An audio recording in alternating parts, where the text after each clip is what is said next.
Very well. Then it looks like everyone's here and we are ready to proceed. Let me just say for the record again that court is now in session. We are here again for the trial in Holmes and Others versus Moore and Others, Wake County Superior Court, file number 18 CBS 15292. This proceeding is being conducted virtually with the consent of the parties and pursuant to the emergency directives of the Chief Justice of the Supreme Court in accordance with Section 18.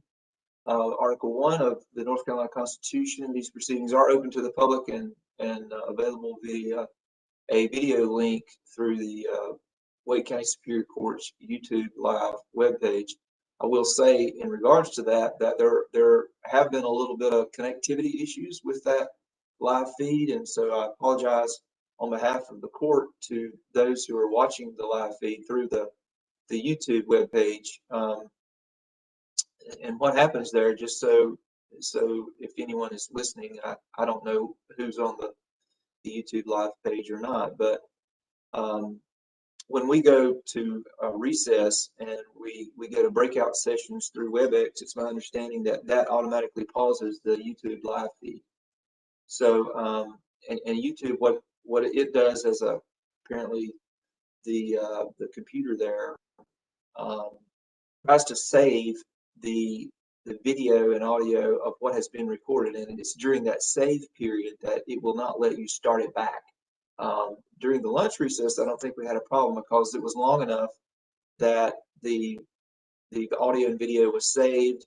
Then when we tried to start it back up, it was able to start back up correctly. But during short breaks, it's not able to do that. And I think AOC is working on maybe trying to get that fixed. But if you've had connectivity issues with the YouTube live page, that's probably the reason. In any event, for those who are in the WebEx hearing, all microphones should remain muted unless you are addressing the court, and please identify yourself each time that you begin an examination or cross-examination so that the court record is accurate. With that said, I know yesterday when we left off, there was a couple of issues that we were going to address this morning. And the first one was, I believe, the use of video depositions. And so I spoke to the court reporter this morning, and I've spoken to the other judges in the panel. And I don't know, Ms. Riggs or Mr. Thompson or Mr. Cox, either of you wish to be heard further about that? Yes, Your Honor. Briefly, Your Honor, yes. Yes, I'd like to go first, if I may, because part of what informs this discussion is what is technologically possible. But what we would suggest is that if I'm using a deposition, that I first indicate the time of the video, number one, verbally. Number two, indicate the page number of the transcript, so those who have the transcript before them can turn to it. The number three, play the video. And then number four, immediately thereafter, put the actual text of that page of the deposition on the screen so that the court and the witness and opposing counsel could see it. In a non-COVID world, I would have handed everyone a binder that would have the deposition in it. We haven't done that for obvious reasons, but that's something that we could do, Your Honors, and we'd be happy to, and just wanted to flag that as an approach. Thank you. Ms. Riggs? We appreciate Mr. Thompson's first suggestion, and we would agree and think it appropriate if Mr. Thompson directed the witness and us to the page in line of the transcript he's going to use before playing a video. But more importantly, we don't object necessarily to the use of deposition video for impeachment or to refresh recollection, assuming it's done in a way that works for Ms. Fawcett. But what Mr. Thompson was doing yesterday was neither. As an example, Mr. Thompson asked Dr. Anderson if the concept of white rage is an ideology that's based on white supremacy, and Dr. Anderson responded twice. She did not deny that or say Mr. Thompson was wrong. She just explained using different language how the concept of white rage is based on a series of ideas that African Americans are second citizens. Mr. Thompson then immediately played the deposition video clip, apparently to try to get his preferred testimony from Dr. Anderson into the record.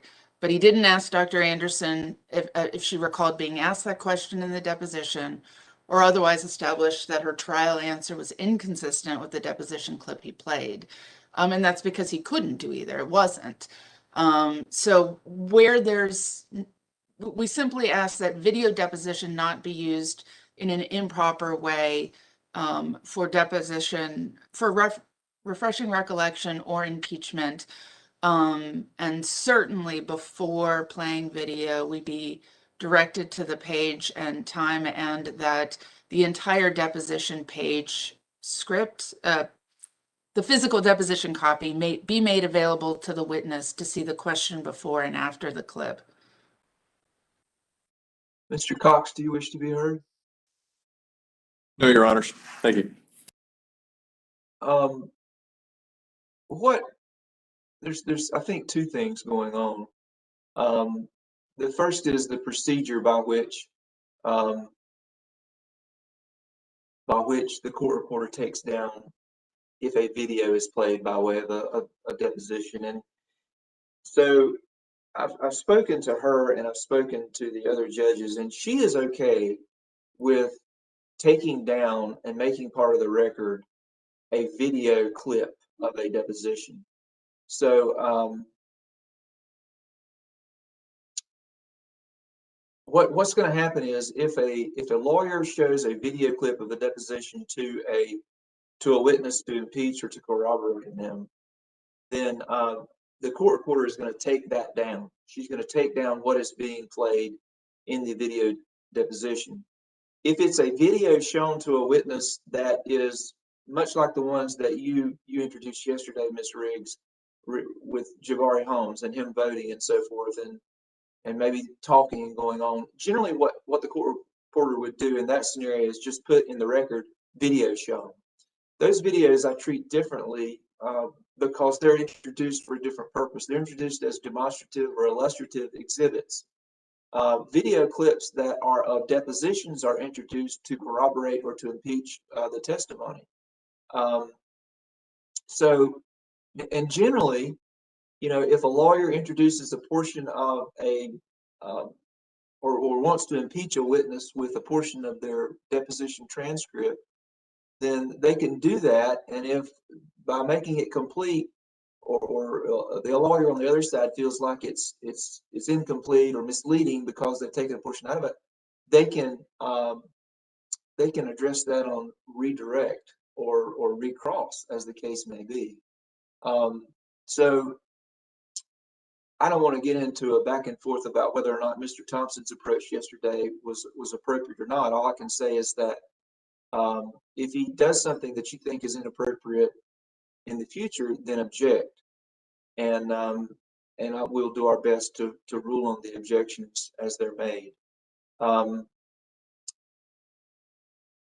Mr. Thompson, your approach regarding putting on the record before you play the video the timestamp and the page number is acceptable, and I would appreciate it if you would do that.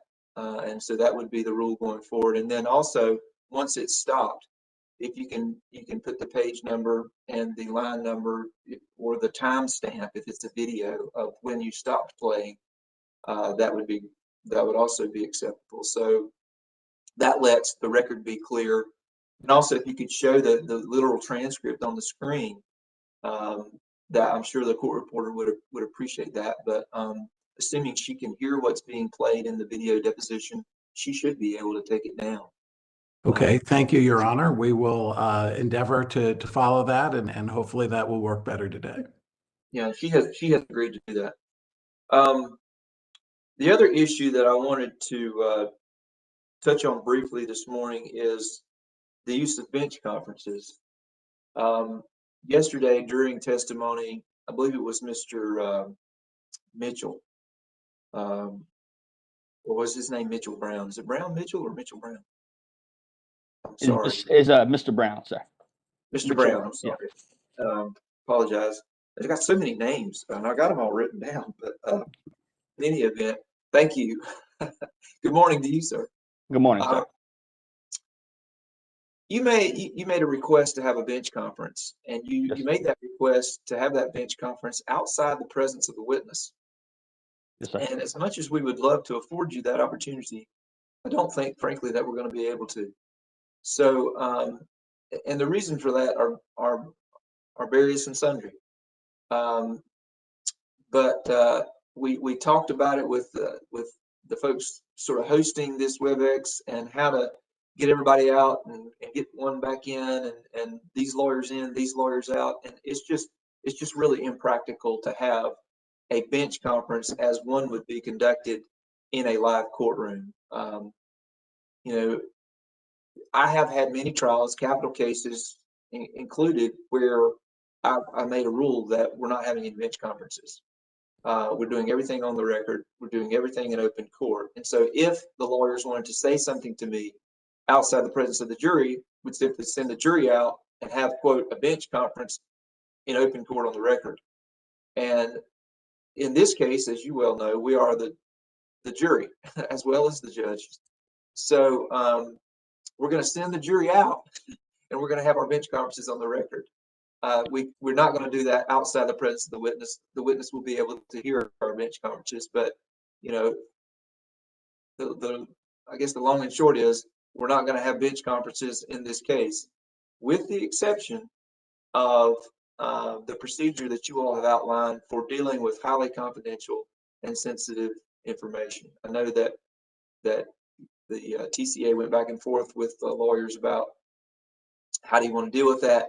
I think the lawyers jointly proposed to the court a procedure for dealing with that highly confidential information. And I think that is a scenario that we have allowed and are going to allow a private bench conference. But other than that, we're not going to allow bench conferences, okay? Yes, sir. Thank you. Let's see. I think that's all I had to address. Are there other matters that the lawyers need to address before we resume testimony of Ms. Anderson? Just briefly, Your Honor, Allison Riggs on behalf of plaintiffs. Ms. Myers, in a trial logistics document, asked the parties to confer at the end of each day on time spent and report back to the court in the morning. All of the parties have conferred, and we logged that plaintiffs running time is 2 hours, 12 minutes, and 16 seconds. Defendants' joint running time is 1 hour, 52 minutes, and 33 seconds. Thank you for that. But let me, to the extent I can, I've never held a party or a lawyer to a time that they have to present their case, and I'm not going to do so in this case. The estimate of 30 hours for each side in the pretrial order, I took just as that, an estimate. And so I'm not going to ask you each day, how long have you got? And with the sort of implicit thought that you've only got so much time left. We're going to let you put on your case. We're going to let you have your day in court. You can keep up with the time that you've spent, but you don't have to report that to me or to the court. You're going to have as much time as you need to present your case. We're not going to hold you to the 30 hours, I guess is what I'm saying. And so understanding that we're not going to hold you to the 30 hours, you don't have to report it to me. Okay? Thank you, Your Honor. I may ask you, like at the end of the week or something like that, you know, just how's your case going? Where are you at in it? Are we halfway through? Are we 3/4 of the way through? You know, are we on kind of the schedule that you thought? Really just for the purpose of, okay, are we going to carry into a third week? And when does the defense need to have their witnesses ready to proceed and that sort of thing? So I may do a little check with you about where you're at in your case, but that's not to suggest I'm holding you to the 30 hours, okay? All right, so we were in anything else before we get back to Ms. Anderson? All right. Then she can be let into the, she can be let back into the, I think she was in the waiting room. Can be Yes, sir. let back in. I think that we were still in the middle of your cross-examination, Mr. Thompson, of that witness. Yes, Your Honor, that's correct. All right. Good morning, Miss Anderson. Good morning. You're still under oath, Mr. Thompson. You may proceed. Thank you, and good morning, Professor. It's nice to see you again. So I wanted to pick up with on a different topic than we were discussing yesterday, with the significance of DOJ objection letters. You indicated in your report that from 1982 to 2006, there were 700 objection letters from the Department of Justice to covered jurisdictions. Do you recall that? Yes, And that number included objections to all states and localities covered by Section 5. Is that right? that is correct.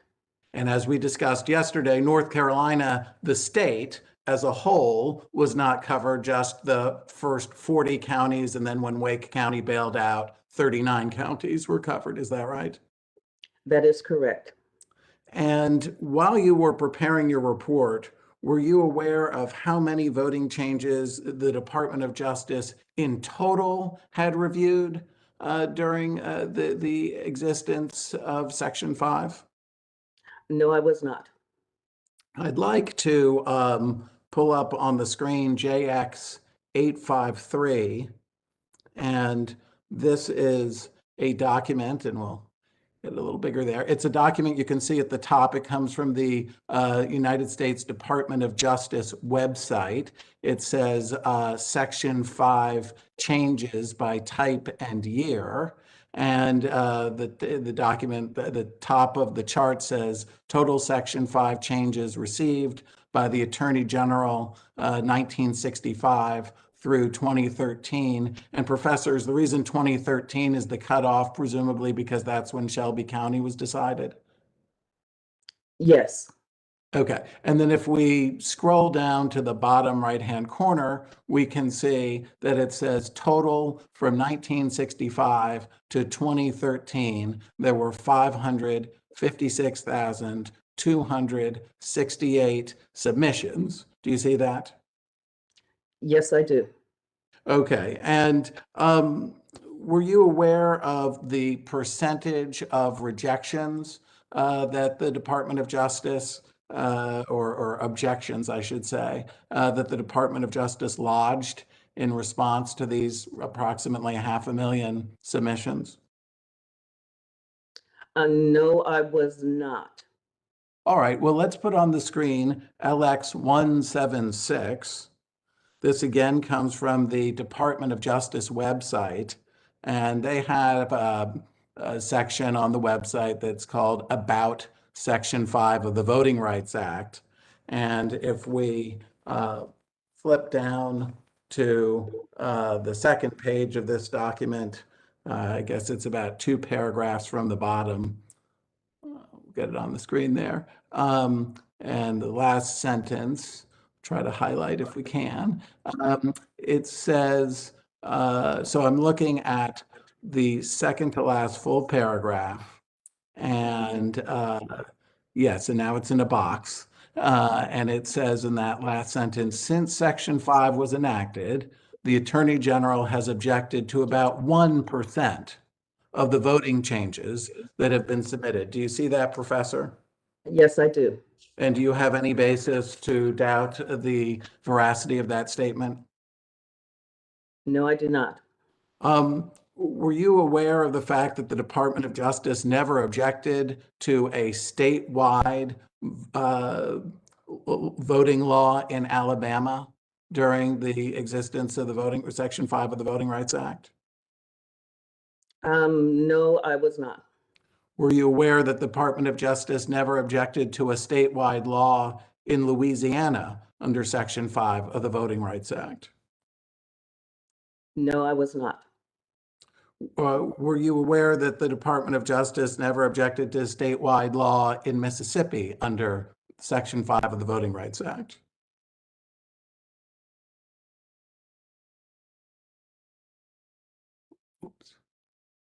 Okay. Professor, I apologize. You disappeared from my screen for a moment. Can you hear me okay? I can hear you, yes. Okay, sorry. Let me ask, are of the 700 letters, do you know if most of them related to localities? That I do not know. Okay. Did you read any of the 700 letters yourself? No, I didn't. Okay, so you don't know how many of them related to the laws passed by the North Carolina General Assembly, do you? The court decision that listed the 700 cases between 1982 and 2006 also noted that over 20 of the cases came out of North Carolina. Yeah, I think, and you're referring to the McCrory decision, is that right, Professor? Yes, I believe so. Yeah, and so it says that there are actually 50 letters, the Fourth Circuit Court of Appeals said, that related to proposed election changes in North Carolina since 2000. Have you read any of those 50 letters? No, I have not.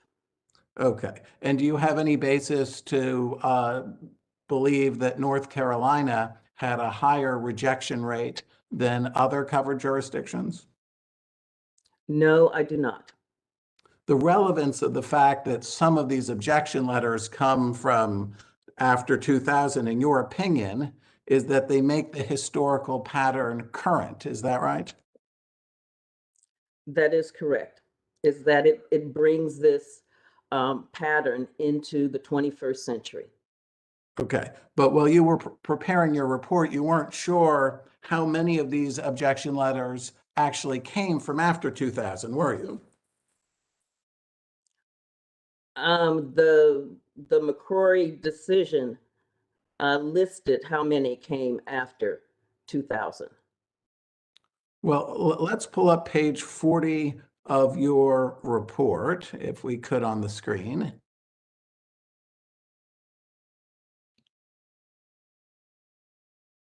Okay, great. And so we were talking about in the first highlighted section, you say, as the court observed, the United States Department of Justice issued over 50 objection letters to proposed election law changes in North Carolina, including several since 2000. Do you see that, Professor? Yes, I do. Okay, but you don't know how many were after 2000, do you? No, I don't have the exact number. Okay. Now you go on to say in your report, 27 of those letters objected to laws that either originated in the General Assembly or originated with local officials and were approved by the General Assembly. So 23 of these letters were from localities. Is that right? Related to localities? 23? Well, because there were 50, and then you've got 50 in total. And as we talked about, there are 39 counties. So those counties, when they wanted to make changes, they had to submit them for preclearance. Is that right? Yes. Okay. And so, and then you've got, if the state of North Carolina wanted to change a voter law that was going to have statewide application, or if it approved a locality's actions, it might have to, in some circumstances, submit the law for approval. Is that right? If the law affected those counties, yes. Okay. And so what your report, I just want to make sure I'm understanding it right, is that you're saying 27 of the letters related to laws that either originated in the General Assembly or originated with local officials and were approved by the General Assembly, which is to say the other ones, the General Assembly didn't have anything to do with, right? That would be the assumption, yes. Okay. Now, in the preclearance process, and we talked a little bit about this yesterday, the Department of Justice could object to a voting change that either had the purpose or the effect of discriminating against minority voters. Is that right? Yes. And under Section 5 the covered jurisdiction had the burden of proof on both of those points. Is that right? That is correct. So the Department of Justice could object if it concluded there was no discriminatory purpose, but the covered jurisdiction just hadn't considered the effect. Then it wouldn't have met its burden of proof on effect, and that would be a basis to object. Is that right? Could you restate that, please? Sure. So, yes. So if the Department of Justice looked at a submission and concluded, number one, there's no impermissible purpose, but number two, the covered jurisdiction has not considered the effect, not provided any evidence of the effect, the Department of Justice could object on that ground alone, saying covered jurisdiction has the burden of proof on effect and has failed to meet it. Yes. Okay. And you have not reviewed how many of the letters of these 27 came after 2000. Is that right? That is correct. Okay. So I'd like to pull up on the screen JX 852.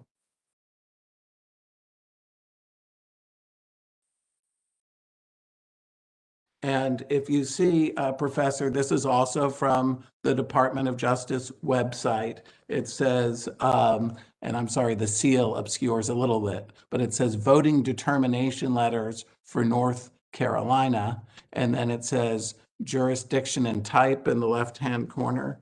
Do you see that, Professor? Yes. And then it's got Plymouth County. It says March 17, 1971. And then it says State of North Carolina, 1971. Do you see that, Professor? Yes. Okay, so we're going to scroll down. We're going to skip everything up until 2000. You can see there's a number of items in the 70s and 80s. And more items in the 90s. Okay, and then we go from 1997 to 2002. So for those 5 years, there are no objection letters. And then we have Harnett County School District, July 23, 2002. Do you see that, Professor? Yes. And that related to a redistricting plan of the Board of Education. Do you see that?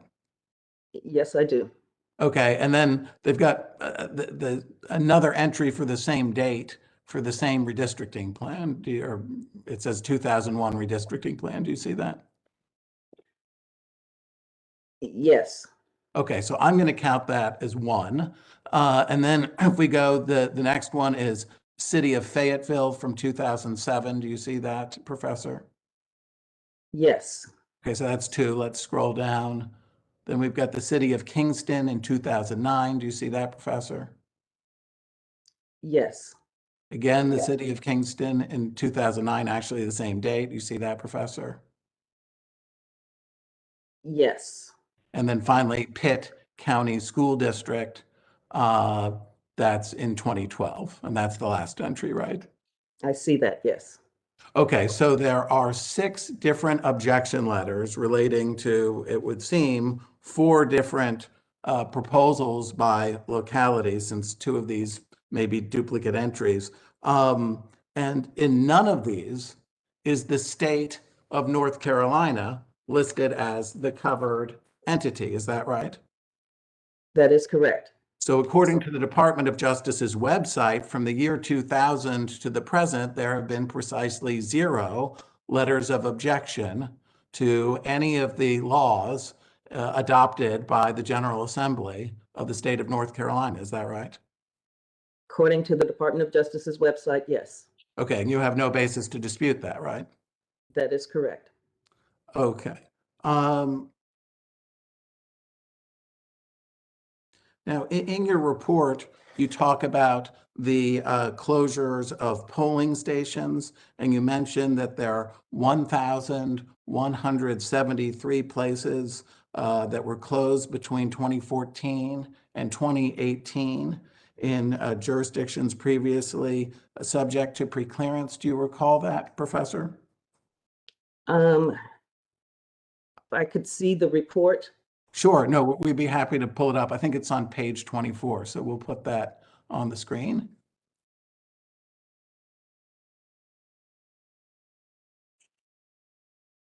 And we're making it a little bigger so that we can all see it. There we go. Okay, so it says the Leadership Conference Education Fund Report, Democracy Diverted, Polling Place Closures, and the Right to Vote found that, quote, in formerly covered Section 5 jurisdictions in the years between 2014 and 2018 midterm elections, there were 1,173 fewer polling places in 2018, despite a significant increase in voter turnout. And that's accurate to the best of your knowledge, is that right? Yes. But you didn't yourself analyze the underlying data, did you? No, I did not. Now, according to this report, of these 1,173 poll closures, a total of 29 occurred in North Carolina. Is that right? That is correct. And you don't know why any of these 29 polling locations were closed, do you? No, I do not. And you did not review the effect of these closures had on overall turnout among African American voters, did you? No, I did not. And you don't know whether the General Assembly had anything to do with these closures, do you? No, I do not. In your report, you discuss voter roll purges. Do you agree that it's important for a state to maintain accurate voter polls? Voter rolls, excuse me? Yes. And you discuss voter roll removals calculated by the Brennan Center for Justice. Did you review those calculations yourself? No, I did not. Do you know how many voters who were removed from the voter rolls in North Carolina were African American voters? No, I do not. Do you know how many of those voters were removed erroneously? No, I do not. Are you aware of studies suggesting that voter roll purges do not prevent properly registered voters from voting? No, I am not aware of that study. You don't recall anything from Georgia about that? That voter roll purges have no effect on voters, removing voters. Properly registered voters. Let me ask the question again, just to be clear. Are you aware of studies suggesting that voter roll purges do not prevent properly registered voters from voting? No, I'm not aware of those studies. Well, let me see if I can refresh your recollection. I'm going to be reading from deposition transcript, page 66, lines 22 to 23. This is at time, if I have this right, 21:59 to 22:28. And we'll play the video and then we'll put the text on the screen. So we'll start with the video.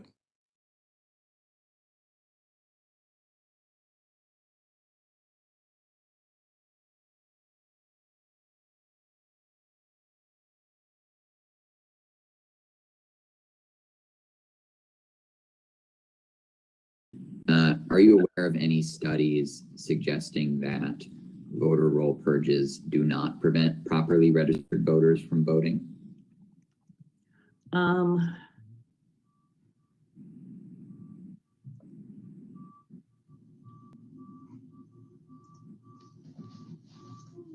As I recall, yes, there's work on that in Georgia. I can't put my fingers on it right now, though. Okay, Professor, and does that refresh your recollection that there is such a literature? Unfortunately, no, it does not.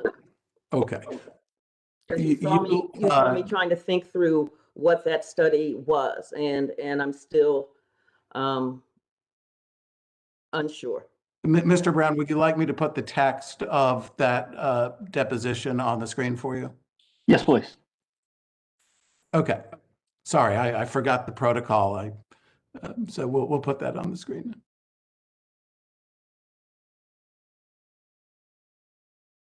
And it's 66 and lines 22 to 23. We're just gonna zoom in here, pull it out, try to make it okay. So, okay, right. So there you can see the text. All right, thank you. Okay. All right. This literature that you referenced in your deposition, that's not referenced in your report, is it? No, it is not. Okay.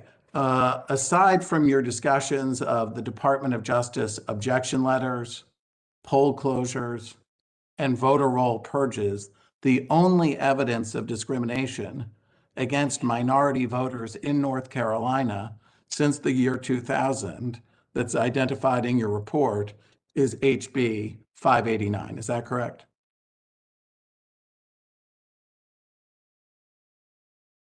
The one identified in my report is HB 589, yes. Okay.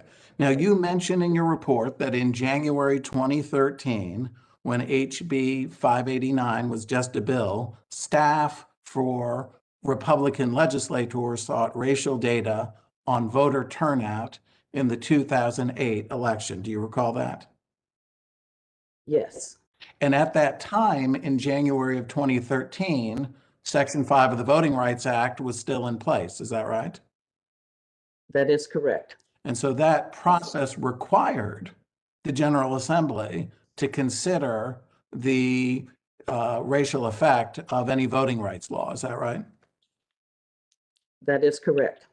So there was nothing nefarious about getting the voter turnout data. They were required to, essentially, if they were going to meet their burden of proof. Isn't that right? They needed the data. Okay. The pre-clearance process was not in place when the General Assembly adopted SB 824. Is that right? That is correct. Now, the voter ID constitutional amendment was adopted by the voters of North Carolina. Is that right? Yes, And you have no evidence that anyone voted for that amendment with the intent to disenfranchise African Americans, do you? that is correct. Okay. In your view, even if a voter ID law allowed every type of photo ID that exists to be used for voting, you would still see that law as a tweak. Is that right? I would still see that law, yes, because the underlying foundation for voter ID laws emerged out of the the the the lie of massive rampant voter fraud that then targeted and that identified that fraud as coming out of these major urban areas. Now, in your view, and we're going to talk about that in a minute, but first, in your view, having to show ID is a barrier. Is that right? That is correct. Were you aware while writing your report for this case that SB 824 has provisions enabling a voter to cast a ballot even if the voter does not have qualifying ID? Yes, Okay, but nowhere in your report do you make reference to the reasonable impediment provision. Isn't that right? that is correct. I knew of the reasonable impediment, listing it in the floor debates on the bill. Okay, but you hadn't read the text of the bill, so you didn't know if it was in it or not when it was finally passed. Is that fair? That is correct. And you haven't reviewed how many African American voters would be able to vote because of the reasonable impediment provision. Is that right? That is correct. While writing your report, did you know whether or not North Carolina's prior voter ID law, HB 589, required county boards of election to issue voter IDs free of charge with no documentation? I was not aware of that. Okay. Your report does not discuss HB 824, SB 824's requirement that county boards of election issue these IDs free of charge with no documentation, does it? No, it does not. And it's possible that that provision will enable some voters to vote, even if they don't currently have a voter ID. Isn't that right? That is correct. And in your view, no tweak would make the law palatable. Is that right? That is right, because the foundation of the law itself was racially discriminatory. And by that you mean this lie of massive voter fraud coming out of the inner cities? Is that what you're talking about? Yeah, I'm talking about how the lie of massive rampant voter fraud became part of the narrative of the need for voter IDs to stop this to stop this voter fraud and to have election integrity. But you do agree that election integrity is a legitimate reason for a law, right? I agree that election integrity in the terms of ensuring that American citizens can vote is a legitimate reason. But part of what we have seen is the use of that valid term to cover a range of nefarious activities. Now, you agree that voter fraud does occur, correct? It does happen. And an illegal vote dilutes a lawful vote, correct? Yes, it does.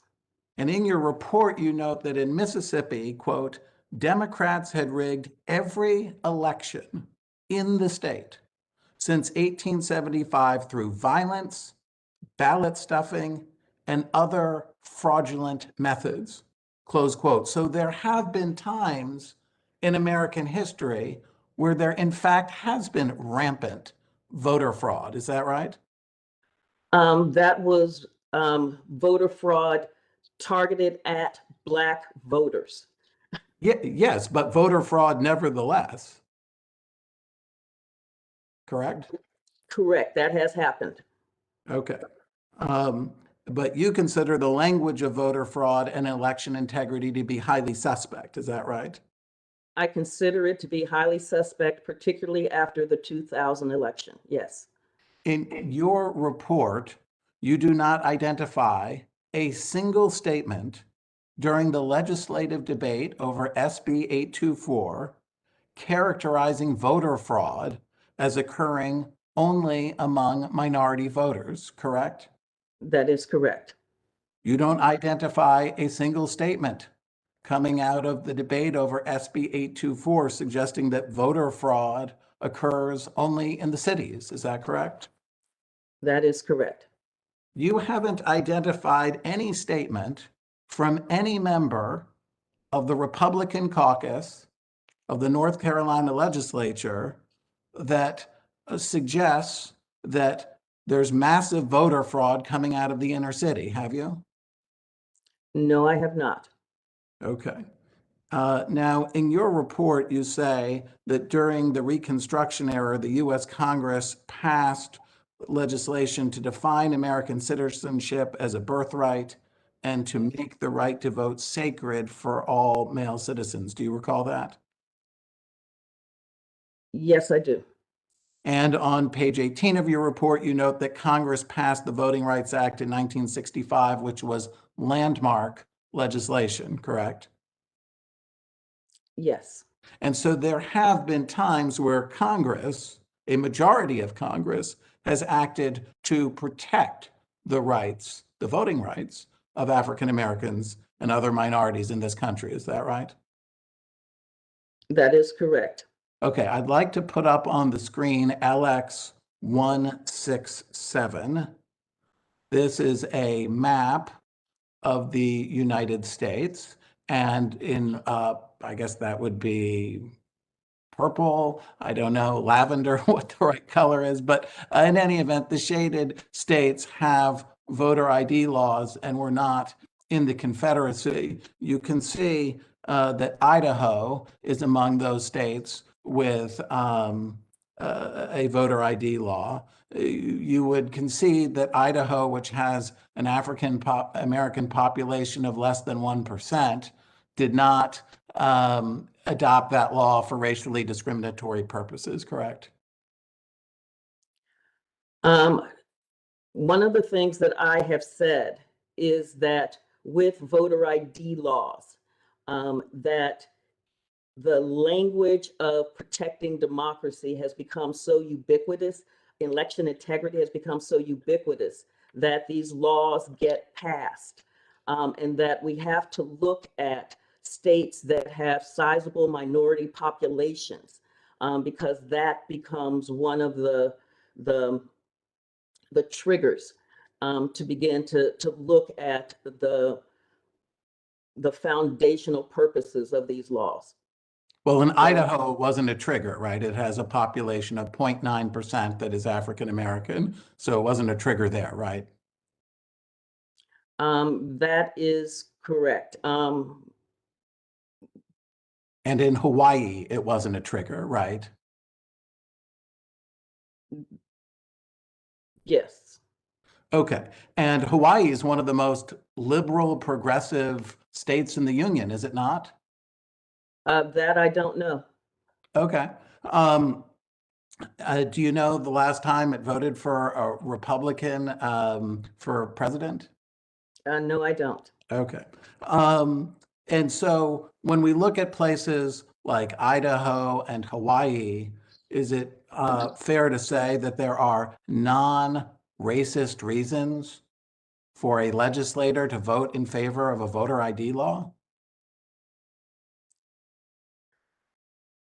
As I said before, the language of election integrity and protecting democracy is so powerful.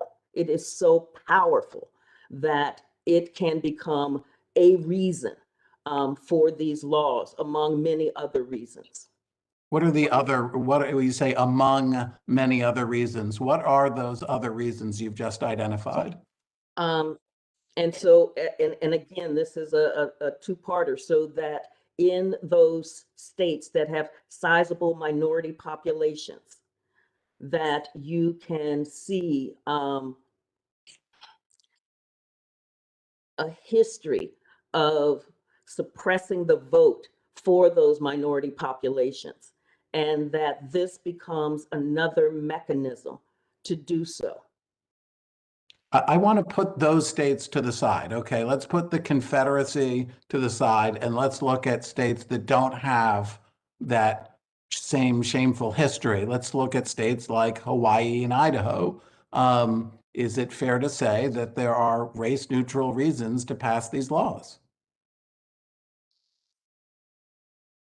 It is one of the things that we don't have here and that we don't know is what the other populations are there, because race matters in the United States. So it is possible.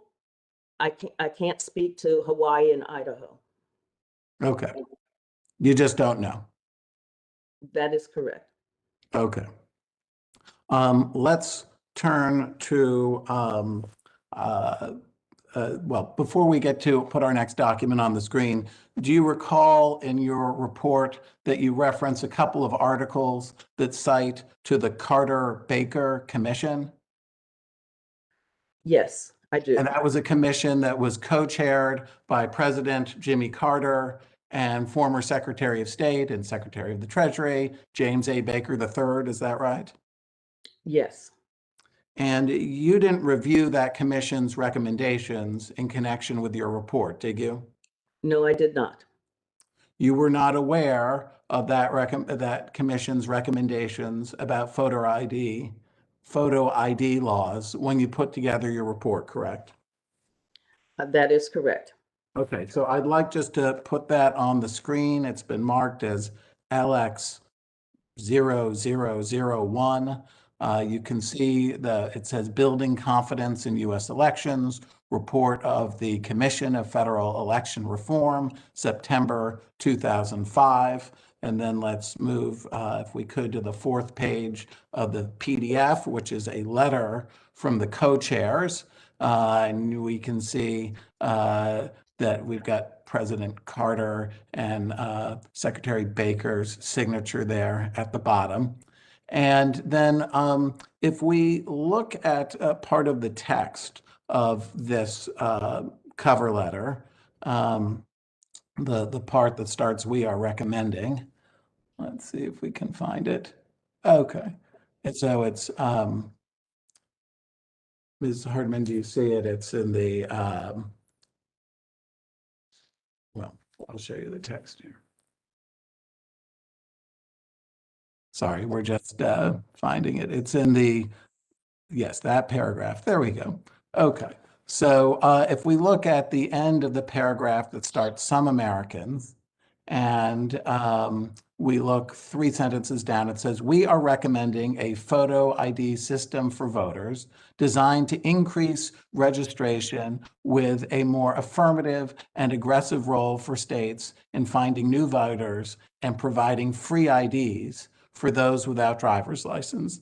The formula we recommend will result both in more integrity and more access. A few of our members have expressed an alternative view of this issue. Still, our entire commission is united in the view that electoral reform is essential and that our recommended package of proposals represents the best way to modernize our electoral system." And President Carter signed this letter, is that right? Yes, he did. Okay. And then let's turn to page 21 of the report. It has a box entitled "Recommendations on Voter Identification."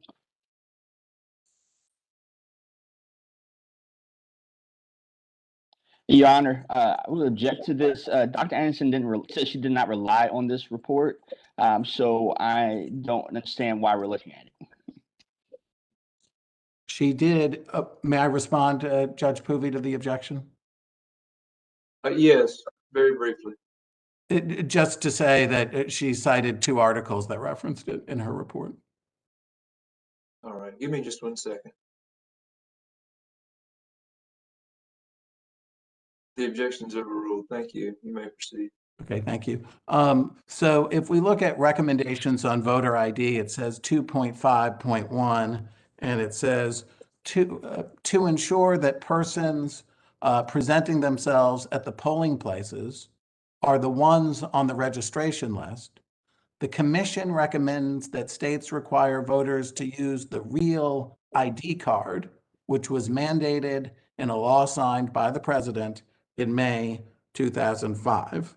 And you don't discuss this recommendation in your report, do you, Professor? No, I do not. In your opinion, did the commission intend to disenfranchise African Americans by making this recommendation? I did not read the report.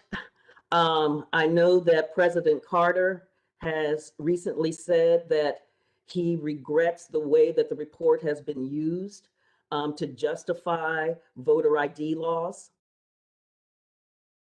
Did President Jimmy Carter have a racially discriminatory intent in 2005 when he made this recommendation?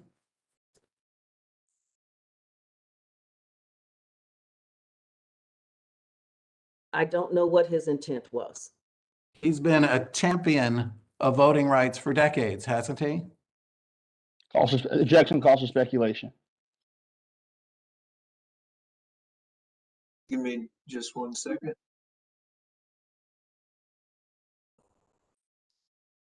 The objection's overruled. You may answer the question. President Carter heads up the Carter Center for Human Rights, and he does poll election watching of poll watching of elections in troubled nations. And as I said, he has recently come out saying he regrets the way that this report has been used to justify voter IDs. And he has been a consistent supporter of the rights of African Americans for decades. Is that right?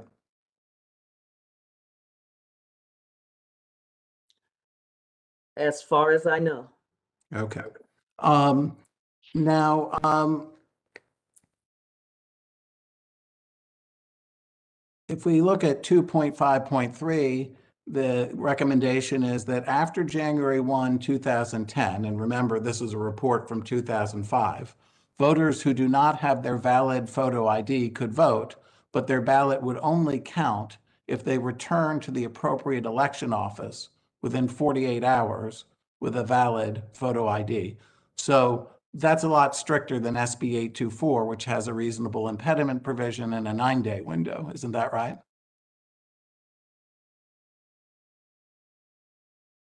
Yes. Okay. Now, you have not reviewed any instances of voter fraud in North Carolina. Is that right? Reviewed any instances of voter fraud? Yes. Um, In North Carolina. in North Carolina. That is correct. Okay. While writing your report, were you aware that a 2018 election for a U.S. representative to represent one of North Carolina's congressional district had been thrown out due to election fraud? I review that in my book, One Person, No Vote, and it is election fraud. That's election fraud, not voter fraud.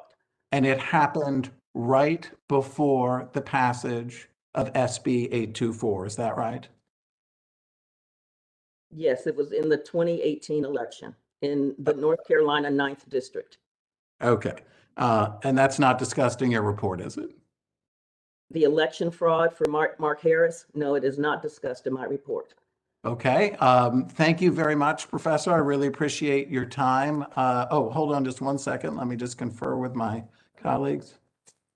Okay, so I think we're completed with the cross-examination. And Professor, I want to thank you very much for your time yesterday and today. Thank you. Mr. Cox, you may cross-examine the witness. Thank you, Your Honor. Hello, Dr. Anderson. I'm Paul Cox from the North Carolina Department of Justice, representing the state of North Carolina and the State Board of Elections in this case. I just have a couple quick questions, just in the interest of clarifying your testimony. Do you recall that yesterday that you testified that North Carolina had reduced the number of early voting sites? Yes, in Guilford County, I believe it was, where it went from 22 to 18, because there are newspaper reports that have Republicans congratulating themselves because Black voter turnout went down by 8%. What years are you referring to there? That is in the, I'm sorry, I can't recall whether it was the 2016 or 2018 election where those news reports came out. So were the news reports referring to a reduction in early voting sites between 2016 and 2018? That I can't recall. If those news reports were referring to a reduction in early voting site between 2016 and 2018, you would agree that 2016 was a presidential general election year, right? 2016 was a presidential election year, yes. And the voter interest and voter turnout would be higher in that year versus a midterm election year like 2018. Yes. I want to share one item on the screen. If I can, 1 second.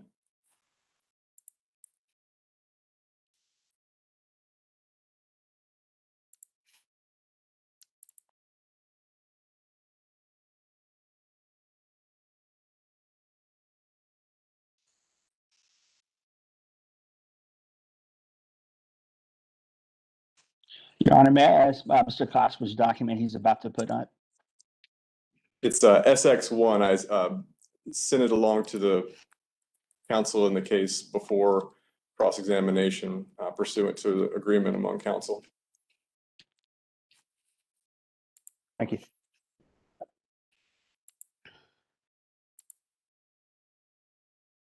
Dr. Anderson, do you see the document that I've shared on the screen?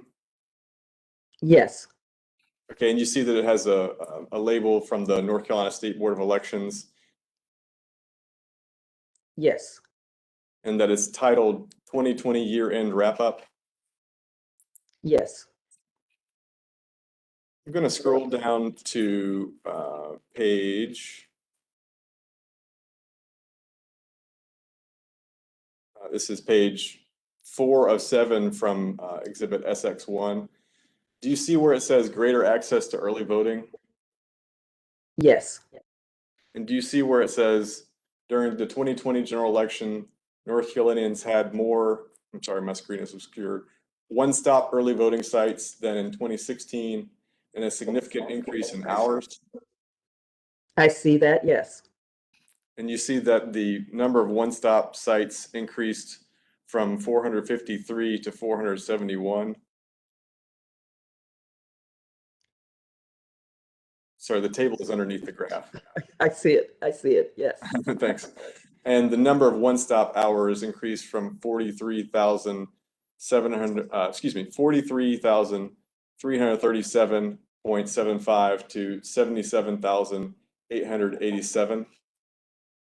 I see that, yes. Okay, so your testimony yesterday wasn't referring to any decrease in early voting opportunity between the 2016 general election and the 2020 general election.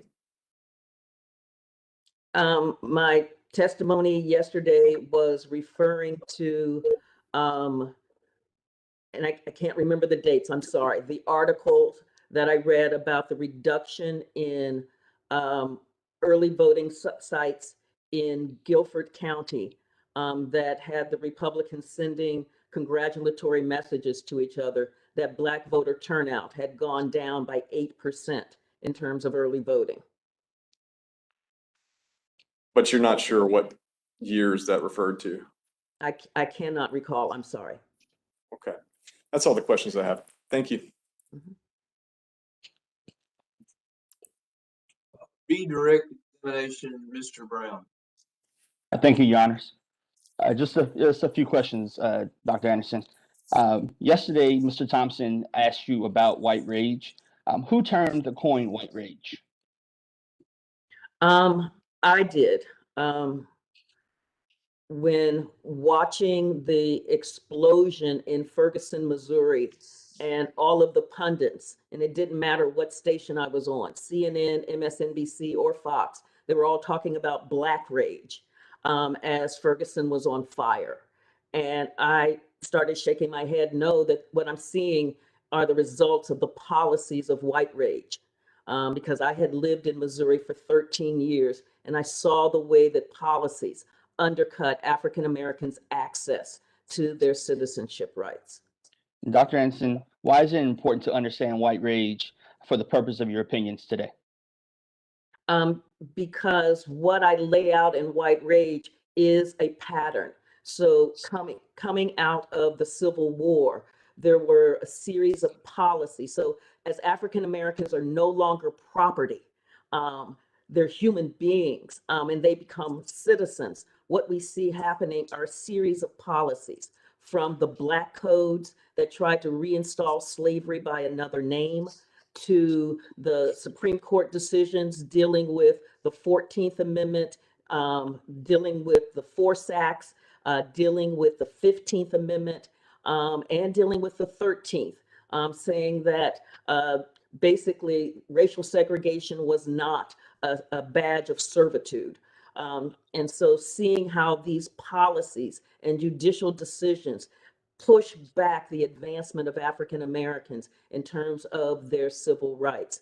I saw that again coming out of the Great Migration, where you had a series of policies that forbid African Americans to leave like Jacksonville, Florida, to get a better job, or forbid them from riding the trains to get out of the South.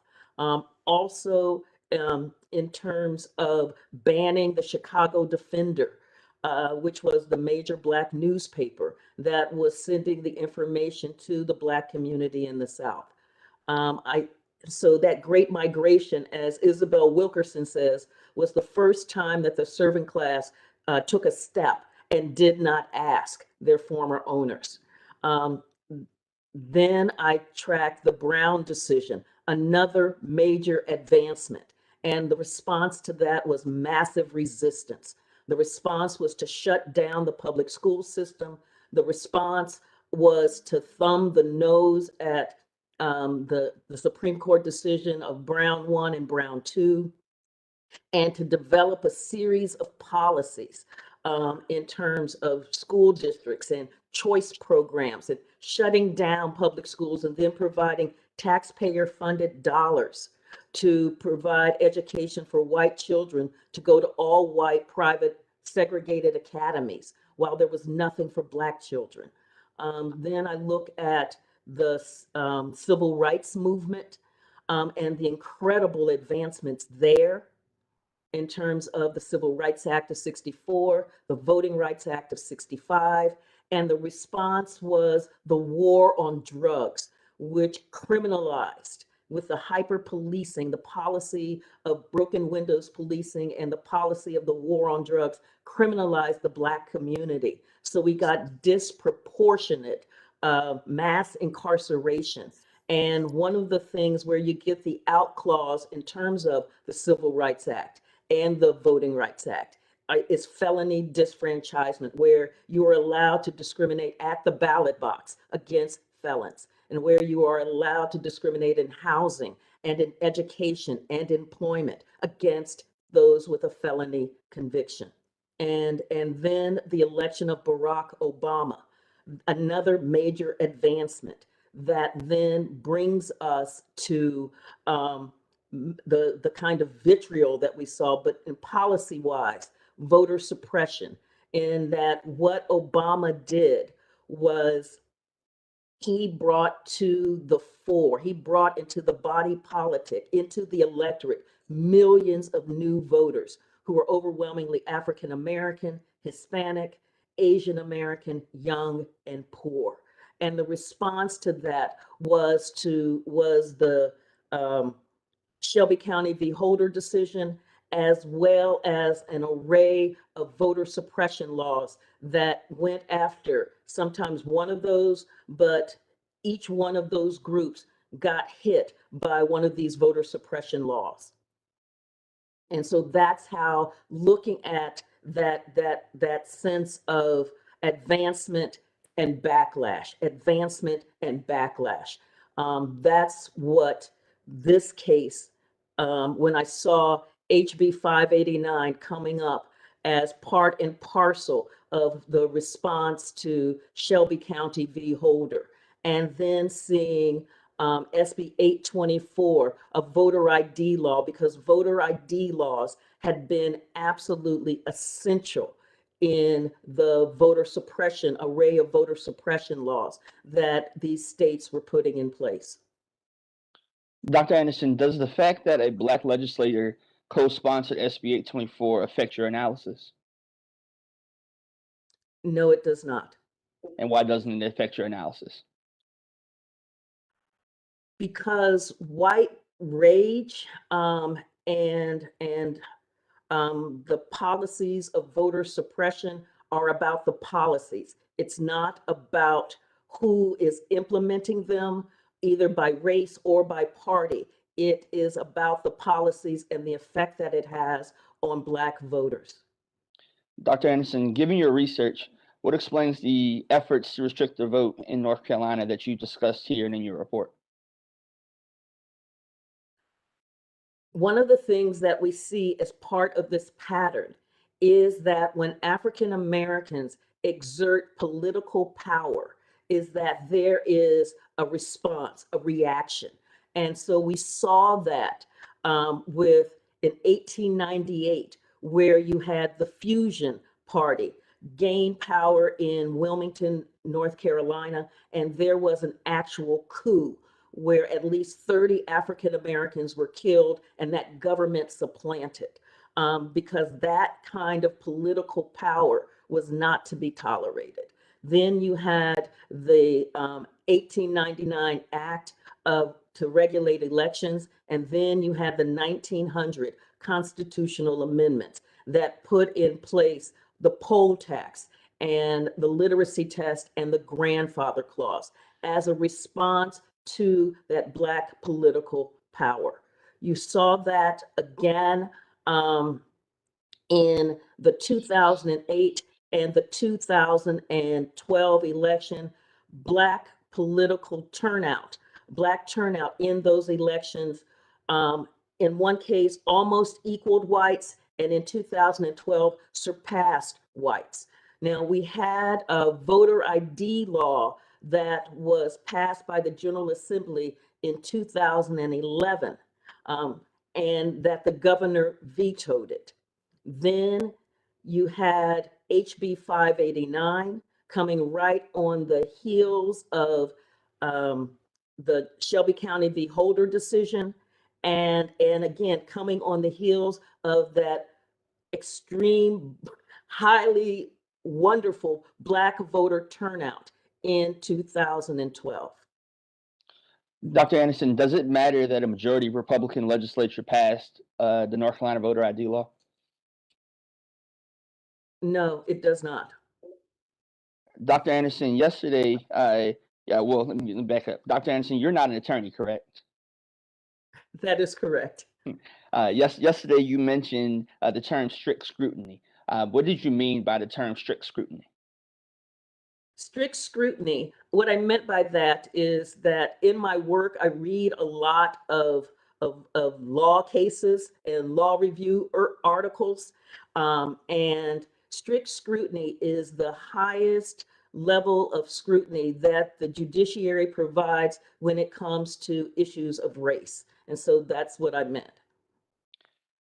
Also, Dr. Anderson, yesterday you spoke a bit about the legacies of slavery. Why are those important to understand in the context of evaluating voting laws? Because those legacies of slavery have been used to create facially race-neutral laws that are allowed to then maneuver around the 15th Amendment's ban on using race, color, or previous conditions of servitude to block the right to vote. And so understanding how these laws are deployed, the language that is used, using the socioeconomic status of African brought about by hundreds of years of unpaid labor, followed by a series of policies that systematically stripped wealth out of the Black community and that stole their labor, stole their wages, and that has an effect in terms of the ways that then laws are written that look race neutral on their face, but in fact have these tectonic plates, these underlying pillars of racial discrimination, of slavery, that make movement through this system much more difficult. Dr. Anderson, did you factor into your analysis the fact that certain other voter ID laws were upheld in other states? Yes, I was aware that several states had their voter ID laws upheld, but that did not factor in because what I was looking at was the pattern of racial discrimination in these race-neutral laws. And so it was looking at these legislative patterns that was key for me in my historical analysis. Dr. Anderson, does a court upholding a specific law mean that it cannot be discriminatory? Absolutely not. I mean, we had the 1857 Dred Scott decision. We had the Reese decision in 1870, something like that, that allowed the poll tax, that the man could not pay the poll tax. He tried to pay the poll tax. They wouldn't accept it, and the Supreme Court said that's fine. We had the 1898 Plessy v. Ferguson decision. We had the 1959 Lassiter decision. So we have had decisions where the courts have approved racially discriminatory laws. That does not mean that they are not discriminatory. Dr. Anderson, does the strictness of a voter ID law matter in understanding whether it has a suppressive effect? No, for me, it does not. Again, the underlying reason for that law is, to me, determinative, in that you've got, let me do a quick history here, in that what you had coming out of the 2000 election, remember, and that was the one with Florida and the hanging chads. You also had St. Louis, Missouri, where you had an illegal purge of almost 50,000 voters, and they got hung up in not being able to cast their ballots. They wanted to, the Democrats sued to expand voting hours at the polls. The Republicans came in and got another judge to shut that down. So the polls closed at 7:45. But the language is that there was massive, rampant voter fraud happening in the 2000 election in St. Louis, Missouri. People were trying to steal our elections. They were trying to steal our democracy. That we had dead people on the rolls voting. We had dogs on the rolls voting. We had people who were using vacant addresses and coming back to the polls and repeatedly voting using these new addresses on these vacant lots. And Senator Kit Bond took that narrative into Congress and helping to form the Help America Vote Act, which was designed to reinstill a sense of confidence in the American people about the America's election systems that had been shaken so badly by the 2000 election. That was part of the genesis of the Carter-Baker Commission to reinstill that confidence.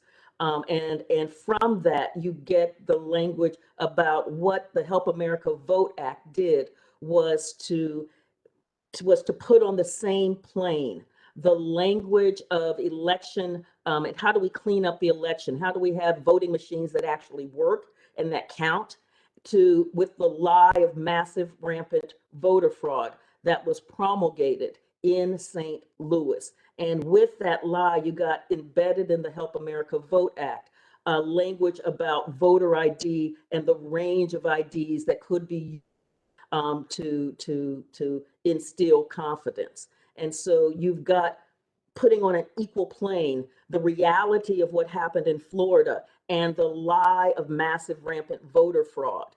And when I say lie, all of the claims had been debunked by an incredible study done by the St. Louis Post-Dispatch that looked at those claims. They did find a dog on the rolls. Their owners thought that that would be funny. But there's no evidence that Ritzy Meckler, the dog, actually voted. They did find a dead person on the rolls. There's no evidence that that dead person cast a ballot. In terms of all of those vacant lots, the city had not kept up its books, its rolls. And so 82% of those vacant lots actually had homes built on them.